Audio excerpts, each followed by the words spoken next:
if you don't get vaccinated, you're antisocial. This is what the Dutch Prime Minister and Health Minister told us. You don't get vaccinated just for yourself, but also for others.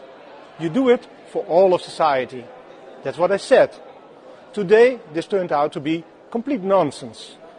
In a COVID hearing in the European Parliament, one of the Pfizer directors just admitted to me, at the time of introduction, the vaccine had never been tested on stopping the transmission of the virus. This removes the entire legal basis for the COVID passport. The COVID passport that led to massive institutional discrimination as people lost access to essential parts of society. I find this to be shocking, even criminal. Please watch the video until the end. Voor u, mevrouw Small, heb ik de volgende vraag waar ik een duidelijk antwoord op wil. And I will speak in English so there are no misunderstandings. Was the Pfizer COVID vaccine tested on stopping the transmission of the virus before it entered the market?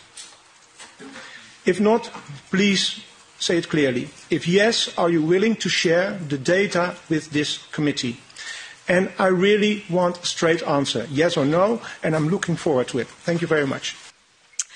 Regarding the question around, did we know about stopping immunisation before it's entered the market? No.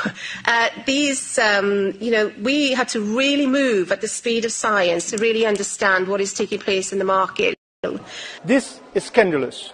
Millions of people worldwide felt forced to get vaccinated because of the myth that you do it for others. Now this turned out to be a cheap lie. This should be exposed. Please share this video. Un représentant Pfizer a donc dit devant le Parlement européen de manière claire que le vaccin n'avait pas été évalué quant à son efficacité sur la transmission. Et ça suscite une forme modérée d'indignation.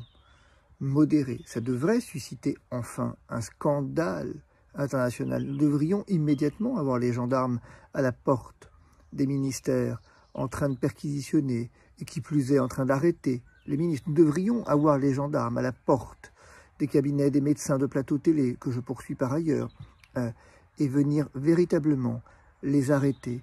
Nous devrions avoir les gendarmes à la porte des stations de télé et de radio dans lesquelles on a haut et fort proclamé qu'il fallait absolument un pass vaccinal, que c'était nécessaire, bien fait pour les non-vaccinés. Il faudrait des gendarmes à la porte des parlements qui ont voté le pass vaccinal en sachant que celui-ci n'était pas efficace, parce que naturellement le vaccin n'empêchait pas la transmission. Tout ça, nous le savions. Tout ça, nous l'avions dit. Moi, bien sûr, mais Dieu soit loué, je ne suis pas le seul. Un certain nombre, finalement, l'avaient dit avant moi.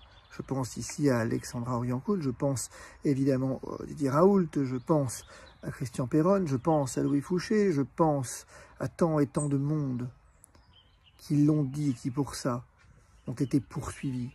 Et pendant ce temps, ceux qui ont poussé à la vaccination de nos enfants, ceux qui ont poussé au pass vaccinal, ceux qui se sont félicités du pass vaccinal, ceux qui ont voulu mettre des baffes aux non-vaccinés, ceux qui ont accusé les non-vaccinés dans la presse, les confrères qui ont accusé dans la presse d'être comparables aux transmetteurs du sida, eux, eh bien tranquillement font leur vie et ont reçu même pour certains quelques médailles. Voilà où on en est. Alors l'histoire n'est pas finie. Si j'ai créé cette association, c'est précisément pour ça, parce que l'histoire n'est pas finie. Vous pensez, pour certains d'entre vous, que le Covid est derrière nous. Moi, non. Le mal qui a été fait, il devra être réparé. Croyez bien qu'il devra être réparé.